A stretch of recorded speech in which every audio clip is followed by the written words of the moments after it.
Had to take a step back again, yet again actually, because I've been waiting on an update regarding some other issues. So I've been a bit quieter than usual, but I'm in no way giving up. So the drive to push me out and push me away basically from tattooing is almost done, from what I hear anyway. But actually, if you check your messages, you see I'm after actually blocking a lot of people, being honest with you. So, on my point being like this is driven to the network of Sinn Féin and how to apply pressure to certain groups within Waterford. But the reason that this is done, they're trying to get people to stop coming to tattooing. They're hoping that I miss me rent, basically is what it is. They're trying to kind of financially kind of starve me out, being honest with you. And this is the whole kind of process of this. This on top of the whole social shun and shit. This is in place, this was put in place basically by this psychologist in Tulsa. As I said, like the paperwork regarding this person can be pulled at any time. And like I can prove to be either lying or she's lying. But basically that's who put all this together. And that's what's driving all this. And the network of Sinn Féin is being used to drive this. On top of kind of Waterford Gardaí and kind of amongst others, as they try and condone their actions, as they want to protect which people in Waterford are pulling strings for which other people in Waterford who are up to their neck in corruption amongst other issues. Obviously I'm trying to address this down now for a couple of years. I was putting up videos, the last kind of couple of videos, because I wanted to explain all this to a timeline. There's always some kind of incident that pops up, if you notice. I think I'm only up to part 3 after the council, but I'll keep going anyway. As I said, I had to take some time away because I had to wait for a response. Getting back to the matter at hand anyway, Sinn Féin as a party, they stand idly by to protect the lawyer that is Mr. David Connan when there is more deserving members, councillors, who haven't brought the party into disrepute. I understand how Mr. Connan got the kind of majority of the votes, I think, in Waterford. I won't be too sure on this now at the moment, but I think he did. So I understand Sinn Féin's kind of need to support him. But like there's been multiple issues regarding Mr. Connan where he's had to bring the party into disrepute. And I think not only him, but cronies around him needs to be once and for all called out. Like I don't rate him as a politician. I certainly don't rate him as a person. And kind of the whole push to try and make my wife look like a lawyer in an effort to cover up what he originally tried to like basically ignore. But this is Sinn Féin to a T. At all costs, protect the majority vote bringer, regardless of him repeatedly bringing the party into disrepute. The way it's looked at there now as well, it's just me and I don't have a voice, and like they have the larger group on top of them. I'm arguing with the girls and kind of tussling and all this kind of, then the local cronies of Mr. Connan in Waterford, and we all know who I'm talking about. We all know of the numerous actions around these people and the assistance to cover Mr. Connan's arse at all costs. Shameful cronyism and nothing else. So this person who was the church secretary at Ballybeg Church, he breached kind of the privacy of the church, and this is what he done. And I haven't gotten to that yet, but I will upload all the emails. I know I've been saying it. And certain people involved are now, they're desperate to try and play down the connection between certain people to other people. Because it shows certain people were getting strings pulled by other people. And they don't want to be connected to certain ongoing issues now at the moment, because like it might have a negative view on their own reputation, but it's all going to come out eventually. Not to mention his closeness to a certain family at the heart of several issues in Waterford, who for some reason, this person was the secretary at Ballybeg Church. I spoke about this already. I sent the priest private emails. This secretary printed off the emails. In the emails I spoke about certain issues in Waterford, like Mr. Connan was mentioned. This secretary took it upon himself to print off the emails and pass them back to Mr. Connan and keep them from the priest. And I spoke to the priest about 3 months after this, and he didn't know like what was on about. So this person breached the privacy of the church, and this is just another example of this family thinking they can do what they want in Waterford, and like everyone is supposed to just accept it and it's the way it is. But I feel it should be established why this person would feel the need to pass these emails back to Mr. Conlan. Does he feel that his family owes Mr. Conlan some kind of a favour or something? Like, what is it like? Because I think this family has received so many favours through the years in Waterford. I think it should be established now once and for all who exactly is pulling strings and where. For years, decades, certain people in Waterford, they've gotten away with murder and they've had their actions covered up by like-minded people. Sinn Féin's support of Mr. Conlan, when it's obvious his multiple failures and breaches of trust, is a tin of worms waiting to be opened, preferring to try and harass me and my family and to try and make my wife look like a liar. Like, I find that despicable. I pointed out the misconduct in Waterford Council by members of Sinn Féin. I pointed out the misconduct by the neighbours who had canvassed for Mr. Conlan on Barrack Street, not to mention then afterwards how he sent my wife a friend request later that day. I was already after swapping messages on social media with him that day, and because they couldn't bully us into not talking about it, they tried to more or less portray now that it was sent from a fake profile. Now as I said, I was at the swapping messages from the same profile that day, and myself and my wife went through his page, showing like it was a real page. I could go into what was on the page, but I'm not going to. But it was a real page, and my wife is not a lawyer. Mr. Conan is a lawyer, and Sinn Féin, I think, as usual, dropped the ball to support one of their own. I'd welcome any comment on when your page was allegedly hacked, as would others, as it would show your honesty, and in return I'll apologise publicly if you're speaking the truth. You just have to tell us when your page was hacked, and then I'll provide documentation to dispute it or not dispute it. That's fair enough, I think. I've touched on this previously. On what a woman in 2014 wanting to hold her accuser accountable. This woman was put through all sorts simply because she dared stand against the status quo and she wanted accountability. Sinn Féin, being Sinn Féin, they offered to punish the person themselves. Their real and only agenda was how this might impact the party. That was the real, and like it's the saying now what's going on with Mr. Conlan now. It's not really about the right or the wrong. It's like, how will this make the party look?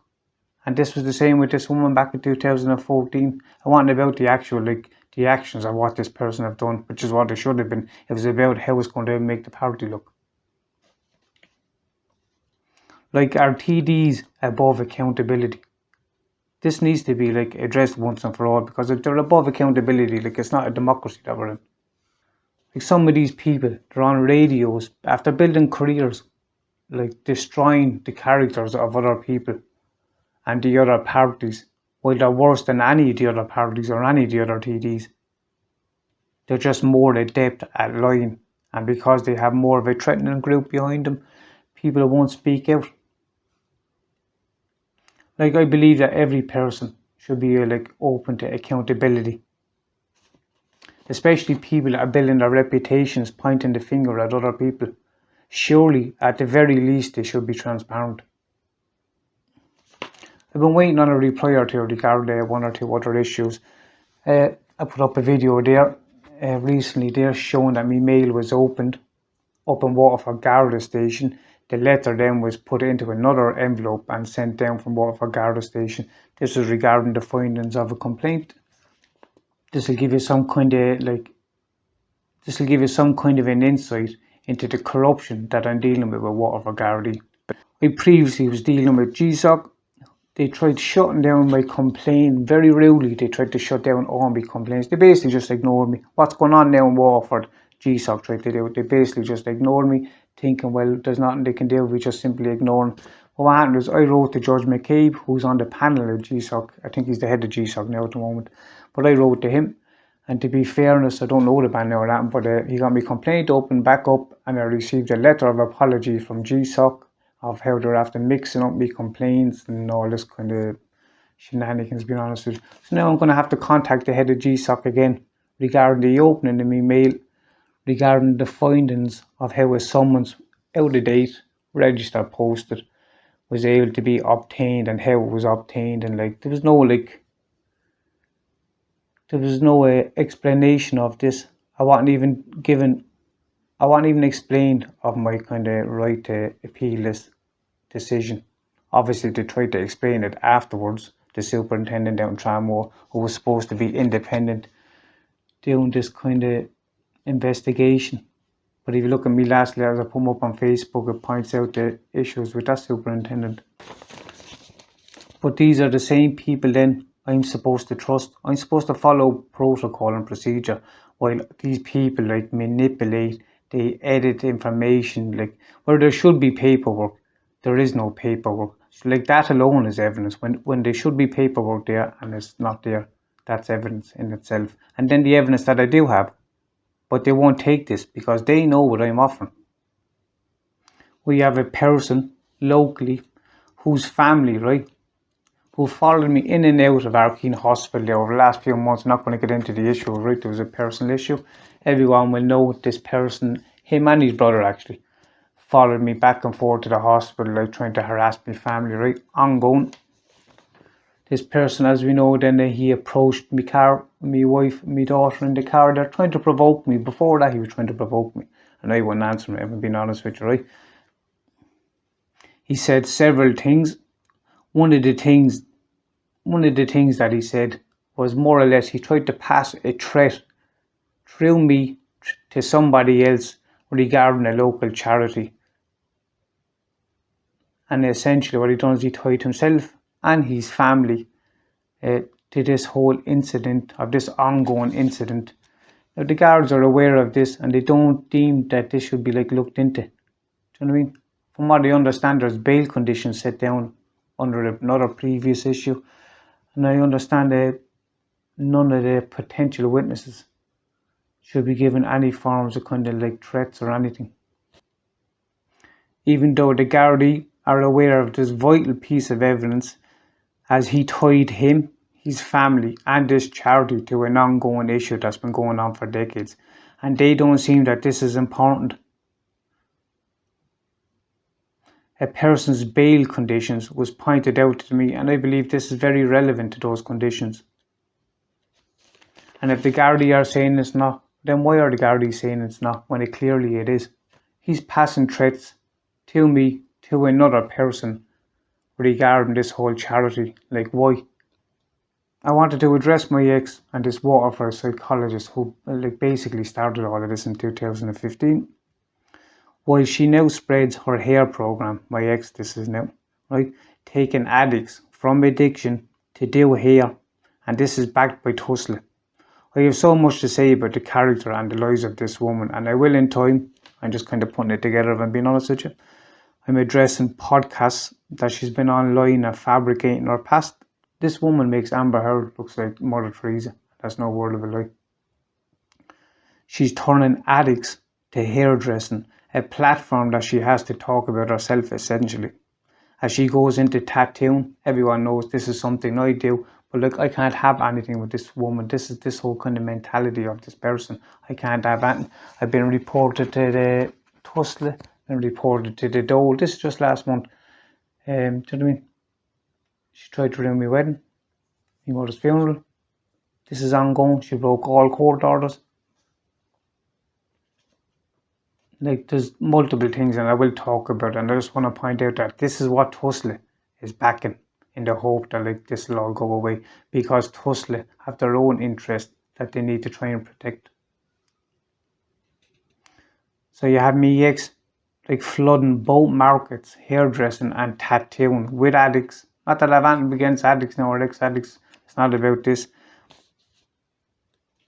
But long term, like, how is this supposed to have any kind of effect on addiction? Realistically, it's just a platform for her to talk about herself. And a way you're trying to weasel into the tattooing to try and like basically destroy my life. I spoke about this being an agenda several years ago, ever before this happened. I was on social media and I spoke about that this was spoken about in this Baha'i religion that me and her were in. And we were recruited into this by this psychologist who's now driving this behind her in Waterford, Tussle. And I don't want to get into this because it sounds all crazy, but if you go back through, like, say, my last 5 or 6 videos, it explains this stuff. This was all planned by her and this psychologist who lured us into this religion to make it kind of more mainstream and more appealing kind of to the working class, and kind of, plus the fact that ex-addicts tend to be kind of vulnerable, so they're easier to manipulate. And that's what was spoken about with this. And I was present, I was in the religion when all this was spoken about. And when you think about it, you have a psychologist, and her husband also was pushing this. He's also a psychologist. And when I tried to talk about this, they deemed me as being insane, that I was mentally unwell. Because at the time I was going through courts, and when someone says this about you in court, you have to kind of jump through hoops, which I did. I had to jump through hoops to try and like prove that I wasn't insane. And then when they got caught finally, showing that there was an interaction with this religion, it was just kind of, oh well, perhaps he was telling the truth.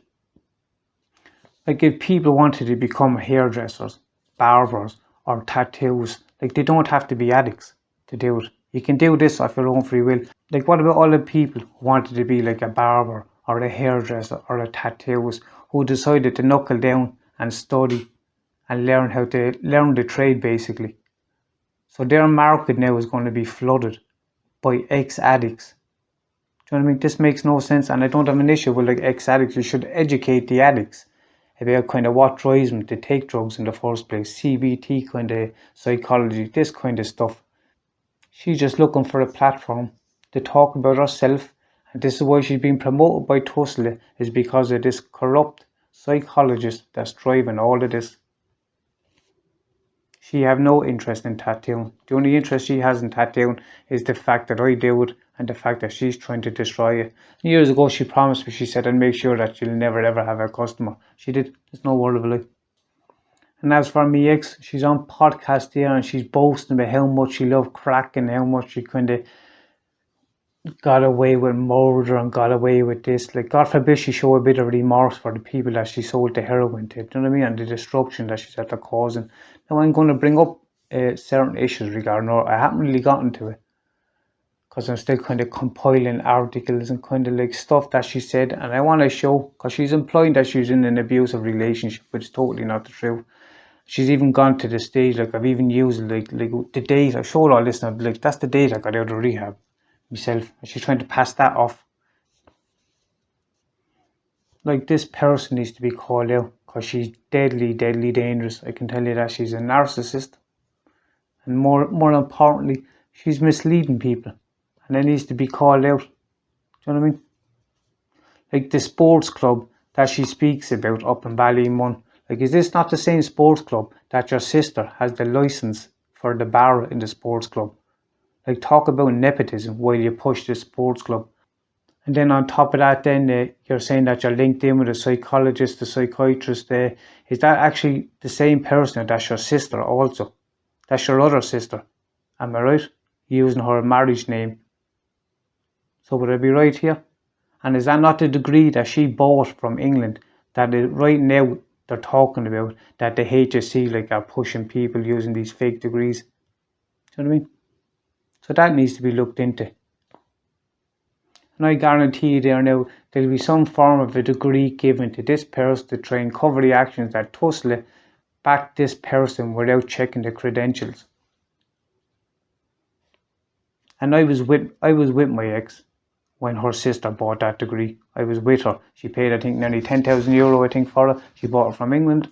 I think she studied for 25 days, something like that for it.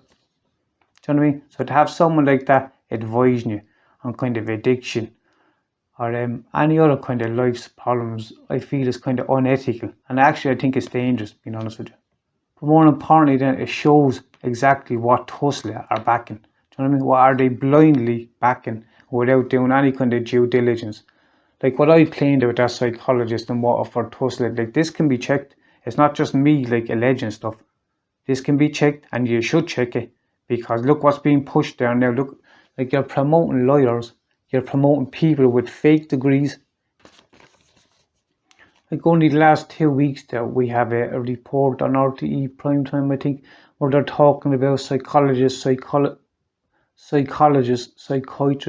using fake degrees and then being promoted or then being employed by Tusla to carry out reports and stuff. As I said, I will address all of this because my ex, she's had to put out so many lies there now and kind of fabricating so much of her past there now. It's time once and for all someone like pull her up on it, if I'm being honest with you. And I intend to do that.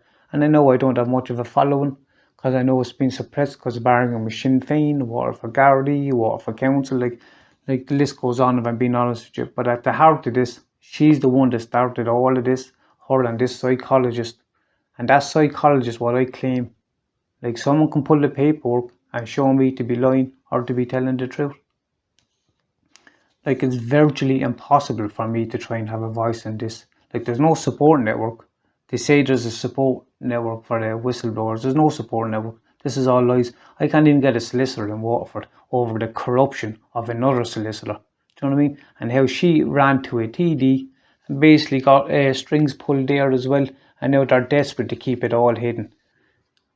And where people might whisper about what's going on in Waterford, they tiptoe around stuff. You won't actually do anything about it.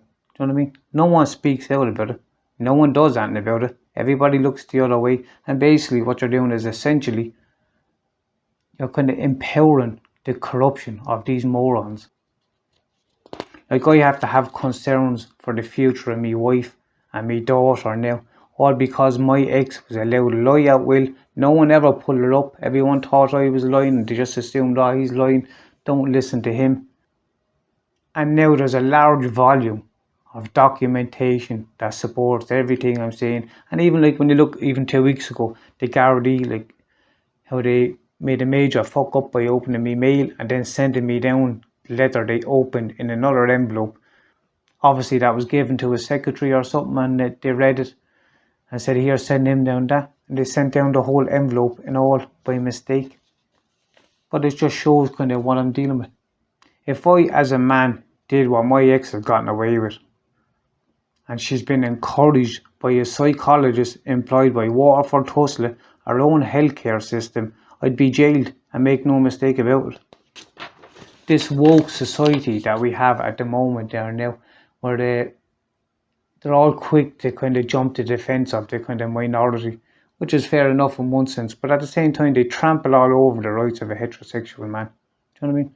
And this is it. And if you say that, if you come out and say this, I'm deemed then as all like he's anti-women or kind of, it's ridiculous.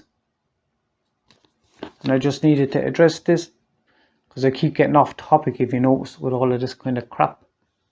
I just had to wait. I was just asked not to kind of upload stuff for a few days, so I didn't while I was waiting on stuff. But as I said, I'm going to go through GSOC now again, right to the very top, because I need to cut out war for Gardaí, Tramor, Gardaí. Like, they just can't be trusted. It's just corruption after corruption after corruption. Sinn Féin, obviously, are going to support Mr. Cunnane. We've all gathered that. And there was no surprise there from Sinn Féin, if I'm being honest with you, because they don't ever address any kind of negativity within their party. Like, I'll eventually join all the dots here. I have the paperwork, I have the documentation. It's just I'm trying to do all this on my own. So as you can imagine, it's kind of difficult, to say the least. But I'll keep going. I have no intention of giving up, as much as they like to think it. And what if I guarantee you can drive around my apartment all you want with your sirens on trying to harass me, because it's being recorded. So like, you're just basically like supporting what I'm saying.